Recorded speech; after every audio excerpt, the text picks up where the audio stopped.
Doctor Babasaheb आंबेडकरांचं स्मारक असेल किंवा अरबी सागरातलं छत्रपती शिवाजी महाराजांचं स्मारक असेल, या देशातल्या दोन्ही प्रमुख महानायकांचं स्मारक महाराष्ट्रामध्ये अद्याप उभं राहू शकलं. कारणं काही देतील, पण जर या महाराष्ट्रात डॉक्टर बाबासाहेब आंबेडकर, छत्रपती शिवाजी महाराज यांची स्मारकं सरकार उभं करू शकत नसेल, तर या सरकारला या दोन्ही विभूतींची नावं घेण्याचाच अधिकार नाही. इंदू मिलच्या स्मारकासाठी फार मोठा संघर्ष झाला, लोक रस्त्यावर उतरले. तेव्हा कुठे सरकारनं 2015 साली त्या संदर्भातली एक भूमिका घेतली आणि प्रत्येक वेळेला तारखांवर तारखा दिल्या जातात. एकदा राज्याच्या मुख्यमंत्र्यांनी पत्रकार परिषद घेऊन स्पष्ट केलं पाहिजे की महाराष्ट्रातल्या अरबी समुद्रात छत्रपती शिवाजी महाराजांचं स्मारक कधी होईल आणि इंदू मिलमधलं डॉक्टर बाबासाहेब आंबेडकरांचं स्मारक कधी पूर्ण होईल. या सरकारला खेळांची मैदानं ताब्यात घेऊन ती बिल्डरांना विकून त्यावर 5 स्टार हॉटेल्स आणि मॉल्स बनवण्याच्या योजना तातडीनं पुढे नेता येतात. पण डॉक्टर आंबेडकरांचं स्मारक, महामानवांचं स्मारक, छत्रपती शिवरायांचं स्मारक पूर्ण करता येत नाही. कारण दिलं जातं आखाती युद्धाचं. आखाती युद्धामुळं आणखी स्मारक जे आहे ते लेट होणार असल्या जातं. आखाती युद्धाचा आणि स्मारकाचा संबंध काय? नाही, आखाती युद्ध जे आहे हे आत्ता साधारण 35 दिवसापूर्वी सुरू झालं. म्हणजे तुम्ही 35 दिवसापूर्वी सुरू झालेल्या आखाती युद्धाचं खापर स्मारक पूर्ण होत नाही त्या संदर्भात कसं काय फोडू शकता? नरेंद्र मोदींनी सांगितलं आखाती युद्धाचा भारतावरती काही परिणाम होणार नाही. मग तरी फडणवीस असं कसं काय? फडणवीस मोदींचा अपमान करतायत. आखाती युद्धाचा भारताच्या जनजीवनावरती, कामकाजावरती काही परिणाम होणार नाही हे जर देशाचे प्रधानमंत्री सांगतायत, मग आखाती युद्धाच्या निमित्तानं डॉक्टर बाबासाहेब आंबेडकरांचं स्मारक कसं काय थांबू शकतं? कठीण आहे. त्यासोबत तुम्ही एक पत्र लिहिलं आहे मुख्यमंत्री देवेंद्र फडणवीस यांना विदर्भातल्या एका खाणीच्या संदर्भातली लॉयड खाणी आहे. नाही, अशा असंख्य खाणी आहेत. विदर्भामध्ये ज्या पद्धतीनं खाण उद्योगानं उत्पात माजवलेला आहे. 4 दिवसापूर्वी माझ्याकडे एटापल्ली तालुक्यात असंख्य राजकीय सामाजिक कार्यकर्ते आले आणि त्यांनी त्यांची वेदना मला सांगितली की ही जी लॉयड स्टील नावाची कंपनी आहे ही भारतीय जनता पक्षाचीच जणू काय भागीदार असल्याच्या पद्धतीने तिथं उत्पात माजवते. पाण्याचे झरे, तलाव ह्याच्यामध्ये खनिज मिश्रित संपूर्ण केमिकल जात आहे. लोकांना प्यायला पाणी नाही. तिथे जो चिखल झालेला आहे त्याच्यामध्ये गुरं अडकून मरत आहेत. त्यात 7 गायी मेल्या, गोमाता.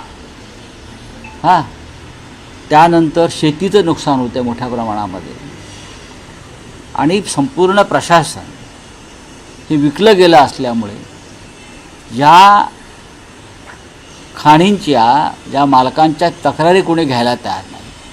याचं कारण हे जे उद्योग आहेत या उद्योगांनी सत्ताधारी पक्षांना मोठ्या मोठ्या देणग्या दिलेल्या आहेत आणि इतर राजकीय पक्ष त्यांच्या पेरोलवर आहेत. माझी मागणी आहे की ताबडतोब त्यांचा परवाना रद्द केला पाहिजे. कुठे आहे तुमचं पर्यावरण मंत्रालय, पर्यावरण खातं? सांगा ना मला. झाडं तोडली जात आहेत त्या भागामध्ये खाण उद्योगाच्या नावाखाली. तुम्ही जो नक्षलवाद संपवलेला आहे असं म्हणताय, तो का या खाण उद्योगाला मोकळं रान देण्यासाठी? खाण उद्योगासाठी नक्षलवाद संपवला की जनतेसाठी संपवला? नक्षलवाद्यांचा त्रास हा अशाच उद्योगांना होता जे जनतेच्या छातीवर बसून असे उद्योग निर्माण करत होते त्यांचं आणि या लोकांचं भांडण होतं.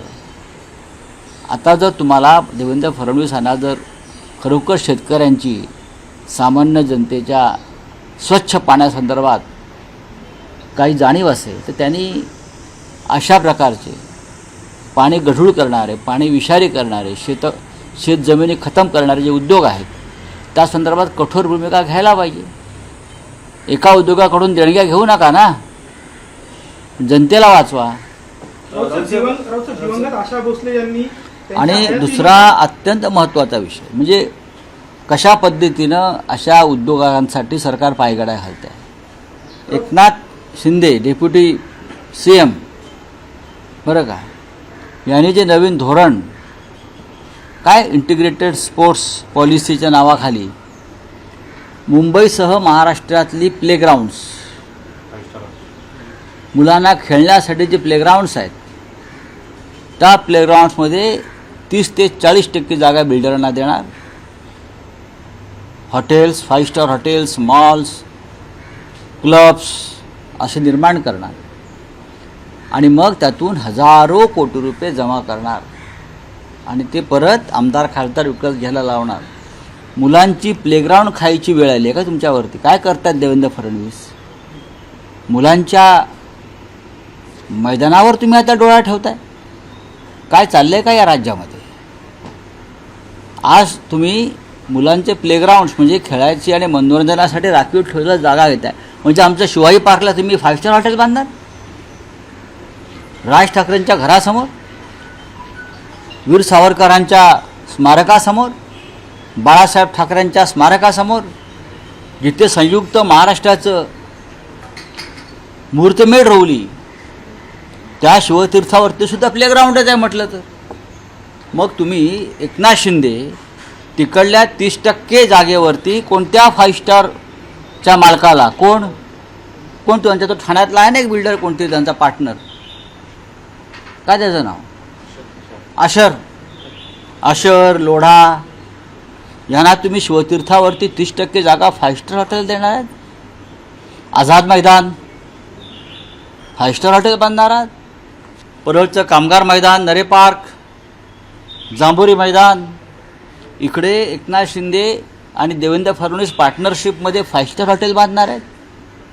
कुपरेज मैदान, ठाण्याचं सेंट्रल मैदान, गावदेवी मैदान, काय सांगा ना. उद्या वानखेडे स्टेडियमवरती सुद्धा जागा जास्त आहे म्हणून 5 स्टार हॉटेल बांधतील हो. याच्यामध्ये राज्याच्या मुख्यमंत्र्यांनी भूमिका स्पष्ट केली पाहिजे.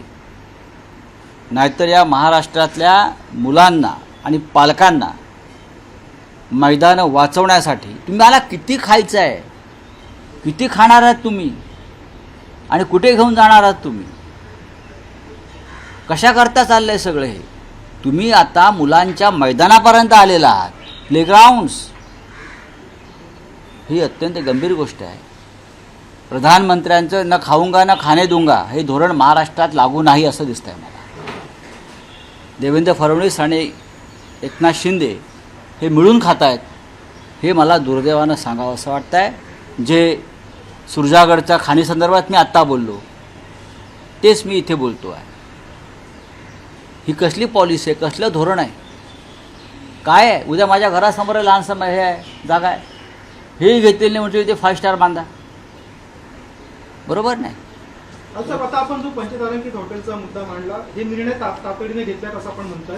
आणि त्यातच दुसरीकडे दिवंगत आशा भोसले यांनी हयातीमध्ये मुंबईत संगीत अकादमी सुरू होण्यासाठी पत्रव्यवहार केला होता. की आता मृत्यूनंतर होईल. आता आपल्या देशामध्ये एक प्रथा आहे, जिवंतपणे गायीची पूजा करायची नाही, मृत्यूनंतर अंत्ययात्रा काढायची आणि घोषणा करायच्या. लता दिदीच्या बाबतीत तेच झालं. त्यांच्या मृत्यूनंतर त्यांच्या नावानं एक संगीत विद्यापीठ सुरू केलं. आशाताईंच्या मृत्यूनंतर आता त्यांना कदाचित भारतरत्नसुद्धा देतील मृत्यूनंतर. अत्यंत निर्दय आणि निर्घृण सरकार आहे. यांना कसली कला, संस्कृती आणि संस्काराची काही यांना जाणीव नाही आहे. राहुल, एक विषय होता की अशोक खरात प्रकरणात अंजली दमानिया रोज नवे खळबळजनक खुलासे करता आहेत. याआधी CDR त्यांनी जाहीर केला आणि त्यामुळे खळबळ माजली होती. अनेकांची नावं त्यात होती आणि मुख्यमंत्र्यांनी म्हटलंही की हा CDR त्यांच्यापर्यंत कसा आला याची आपण चौकशी करू.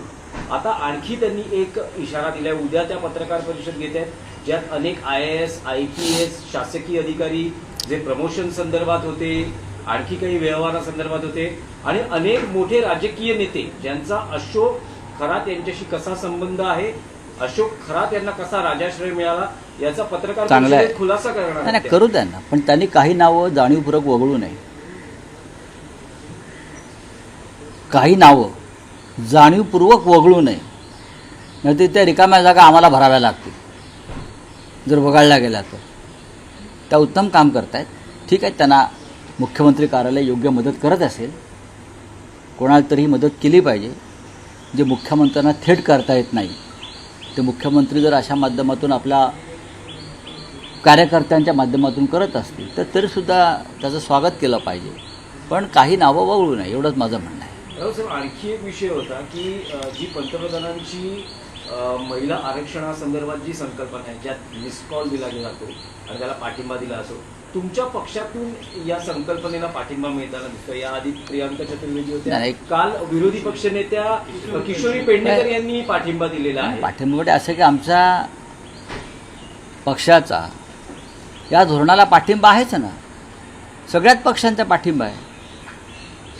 फक्त ज्या पद्धतीनं डिलिमिटेशन होणार आहे त्या संदर्भात आम्ही चर्चा करू. पण महिला आरक्षण हा विरोधाचा विषय नाही आहे ना. पण याचं श्रेय मोदीने घेऊ नये. इतिहास घडवण्याचा ठेका भाजपने घेतलेला नाही. इतिहास घडवणार आहोत म्हणून. इतिहास घडवण्याचे ठेकेदार आहेत का आपण? आपला ठेका आहे का? नाही ना. महिला आरक्षणाची पहिली मुहूर्तमेढ महाराष्ट्रामध्ये घातली गेली आहे शरद पवार मुख्यमंत्री असताना. वारंवार मी सांगतो आहे. महाराष्ट्र, ज्योतिबा फुले, डॉक्टर बाबासाहेब आंबेडकर, बरं का, छत्रपती शाहू यांचा वारसा हा महिला आरक्षणासंदर्भात फार मोठा आहे. महिलांना अधिकार मिळाले पाहिजेत ही या राज्याची पहिली भूमिका आहे. त्याच्यामुळे इतिहास घडवण्याचा जो ठेका आज भाजपचे लोक घेऊन फिरतायत ठेकेदारी करत, ते चुकीचं आहे. हा आमचा आत्मा आहे. चित्रा वाघ केवळ तुमच्याच पक्षातील महिला नेत्यांना काय वाटतं? कारण त्यांच्या पक्षातला महिला कारण काय आहे की चित्रा वाघ पुष्पगुच्छ घेतात आणि तुमच्या महिला नेत्यांना जाऊन भेटू द्या. आणि आभार मानतात आणि ते फोटो घेतात. भेटू द्या. काय झालं त्याच्यामध्ये? झालं, एक कप चहा गेला असेल आमच्या दोघांच्या. रावसाहेब, राज्यात आणखीन एक SIT स्थापन झालेली आहे. 49 बड्या बिल्डरांकडनं म्हाडाचा घोटाळा झालेला आहे, म्हाडाच्या जागांसंदर्भातला. त्यात बावनकुळेंनी SIT स्थापन केली. त्यात सुद्धा काही बिल्डरांची नावं वगळलेली आहेत. काही बिल्डर जे भाजप धार्जिणे आहेत किंवा जे सरकारमध्ये आहेत त्यांची नावं त्यात नाही आहेत. बोलिये. सर, 3 सवाल हैं. एक तो नीतीश कुमार आज मुख्यमंत्री पद से इस्तीफा दे रहे हैं. दूसरा सवाल जो TMC के जो पॉलिटिकल कंट्रोल देखते हैं, मीडिया कंपनी IPAC के जो डायरेक्टर हैं उनको अरेस्ट किया गया है एंड चुनाव से कुछ दिन पहले.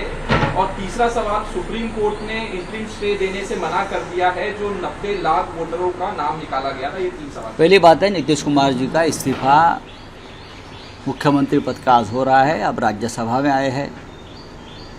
अब फिर एक बार वो राष्ट्रीय नेता बन गए. अब मुख्यमंत्री कौन बनेगा ये सवाल अभी भी है, कौन बनेगा. इतने दिन हो गए, अब तक मुख्यमंत्री का चयन नहीं हो पा रहा है. लेकिन ज़रूर हम दिल्ली में नीतीश कुमार जी का स्वागत करेंगे. राज्यसभा में बैठेंगे हमारे साथ.